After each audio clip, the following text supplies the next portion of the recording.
Heading northwest, Cabrillo had many tasks ahead of him. He was to explore the coast of New Spain, seeking likely locations for new Spanish settlements. He was also charged with finding out whether the Colorado River flowed into the Pacific. And maybe he could answer the old question of whether there was a strait, a body of water that united the Atlantic with the Pacific. He would, of course, be searching for a treasure along the way, but his ultimate goal was to rendezvous in the Orient with the other expedition that would sail directly west from New Spain that autumn, an expedition commanded by Ruy López de Villalobos. In all, it was a big order.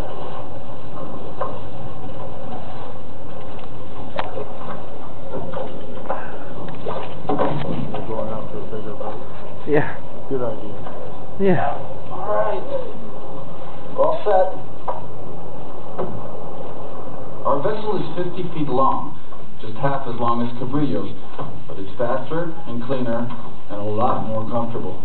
Oh yeah. With all the modern conveniences that they didn't have. Crowded onto the San Salvador were 100 people. Sailors, soldiers, carpenters, Indians, and a priest. Here on the first leg of the voyage, we're sailing northwest and running before a southeast wind, just as Juan Rodriguez did in 1542. But then the wind changed on him, and he had to wait 4 days before he could cross the mouth of the Gulf of California. Of course, the ships they had in those days were not pointing very well into the wind. Whenever the wind changes on us, we've got one big advantage over the original voyagers: an auxiliary diesel engine. Yeah. We're following his path now to Cabo San Lucas, which is here, at the tip of Baja California.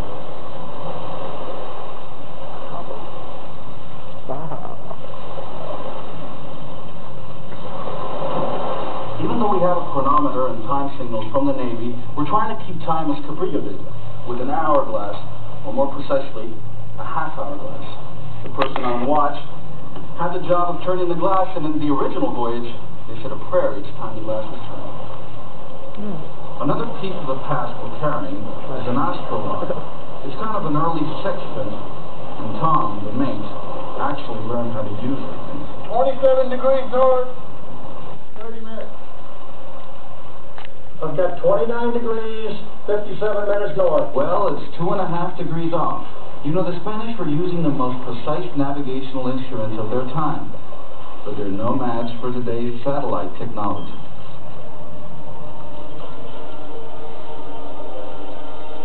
We are just passing Cabo San Lucas, and by coincidence, today is July 6th, the same day that Juan Rodriguez passed the same point.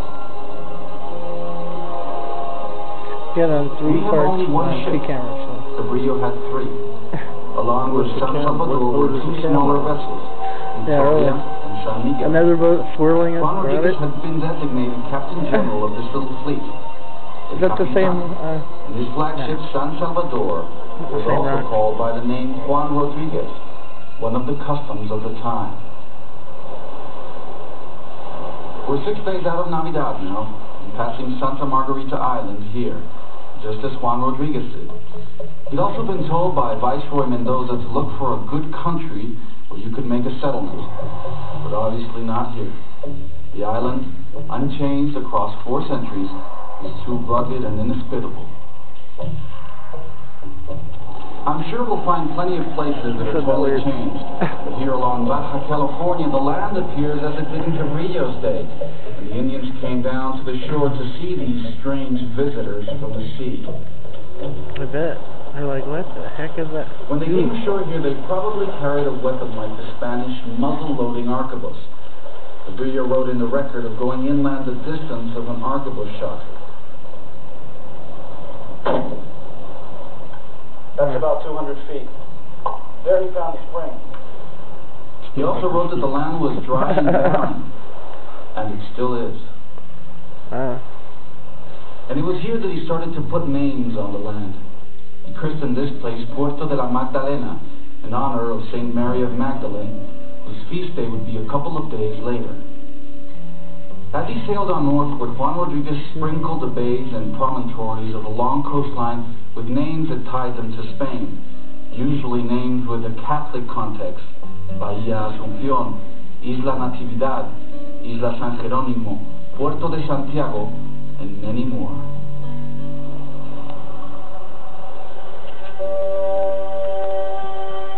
We're 200 miles north of Magdalena today, and coming ashore again for an important moment in the long journey. 2 months after leaving Navidad, the Captain General performed his first act of possession, the taking of land for Spain. I, Juan Rodriguez Cabrillo, Captain General of this Armada, on this 22nd day of the month of August, the year of the birth of our Savior, Jesus Christ, 1542, name this place Posesión, and take possession in the name of the Emperor, Lord, King of Castile. And if there is any person that should contradict me, I am willing to defend what I have done.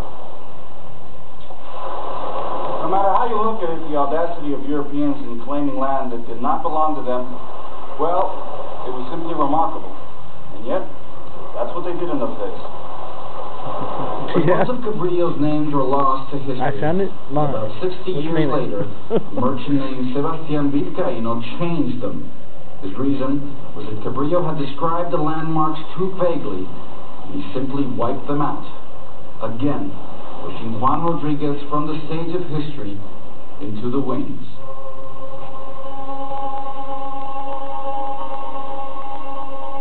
On September 28th, 3 months after leaving Navidad, Cabrillo and his men sailed into a port he described in the log as enclosed and very good. It was their first landfall in what would become the United States. As they had arrived on the eve of a feast day of a saint, San Miguel, Cabrillo gave that name to the port, San Miguel. But Sebastián Vizcaíno later changed San Miguel to San Diego. Where's Diego come from? Cabrillo's men went ashore to gather water and were attacked by the Kumeyaay, who must have feared the imposing strangers. Cabrillo did not strike back. Instead, he gave other Kumeyaay gifts and was able to communicate with them when they came peaceably out on their boats. That's cool. Juan Rodriguez would have been quite a visionary to have possibly imagined what would eventually happen here along the shores of San Miguel Bay. And he would probably be surprised to know of a monument created centuries later by the Americans to commemorate his voyage.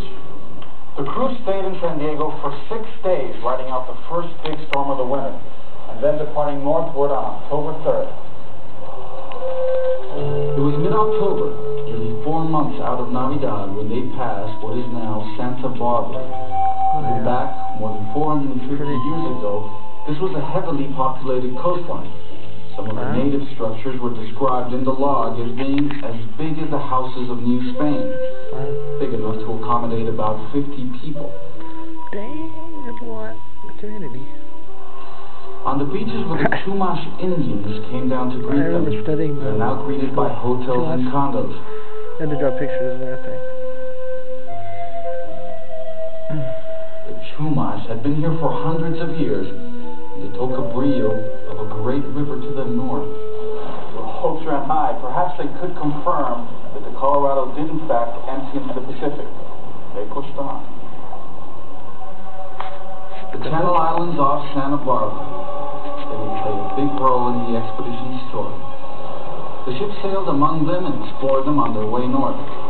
The names of the islands turned out to be hopelessly confused in the written record, only adding to our sense of uncertainty about the trip. One of the islands, San Miguel, was also called by 3 other names. Situations like these tend to drive historians crazy.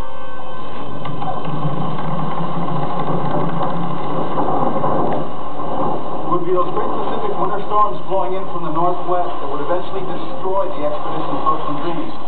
And even without the storms, the unremitting northwest wind was an endless problem, because their ships could not sail into a headwind as well as we can in air. I wonder if the Spanish sailors had the saying out here, the wind is king.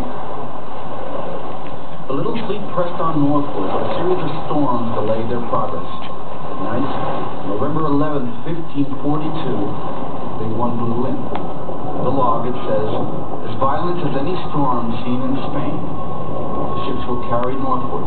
Just as we do today, the sailors pre-sailed, hoping to ride it out. On this day, Sorry, I'm sleepy. the wind was indeed king.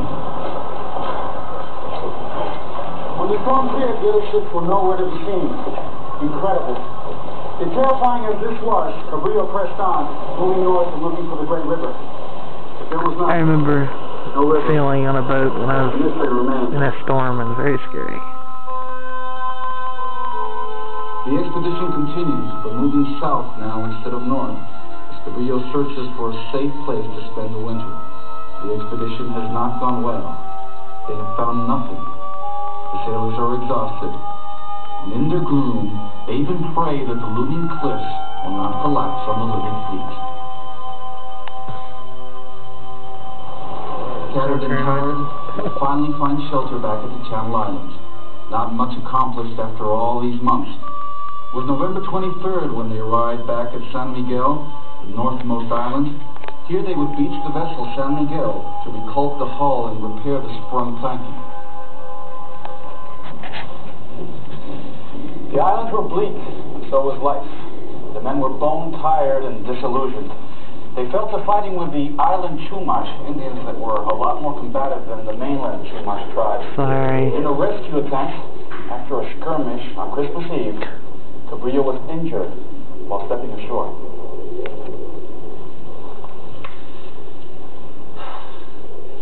As with so many things in this life, there was uncertainty about the injury. Some say it was a shin bone, others say it was a shoulder or arm injury. Whatever the cause, the captain probably developed gangrene. On January 3rd, 1543, he died. That's a long time ago. He was probably buried on the island they call both Capitana and Isla de Juan Rodriguez. This may be the island we call San Miguel today, or perhaps it was another of the Channel Islands, but his grave has never been found. And the stone with the JR carved on it was found on Santa Rosa Island, another part of the Cabrillo mystery. On January 19th, with the ships repaired, they would start north again. The commander now was a conscientious Bartolome Ferrer. How far north they got has never been clear. Some say to Mendocino County in California. Others say to the Oregon, Washington. But once again they were defeated by a terrible storm, by the rain and the awful wind. The storm ended, but it had ruined their supplies. And they were hungry and exhausted, and a lot of them were sick. Bartolome Ferrer made an important decision. They would head for home. Getting sleepy. And The San Salvador had started out with supplies for 2 years. I'm like They watching went into Navidad in April of the camera goes 1543, down. less than 10 months after they had set out with such high hopes.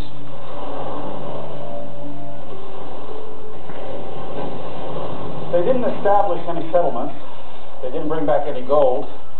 They didn't bring back any news of the Colorado River or any northwest passes of the Atlantic. They hadn't reached China or the Spice Islands, and their leader was dead. On the other hand, Cabrillo's voyage added the coast of California to the knowledge of the European world.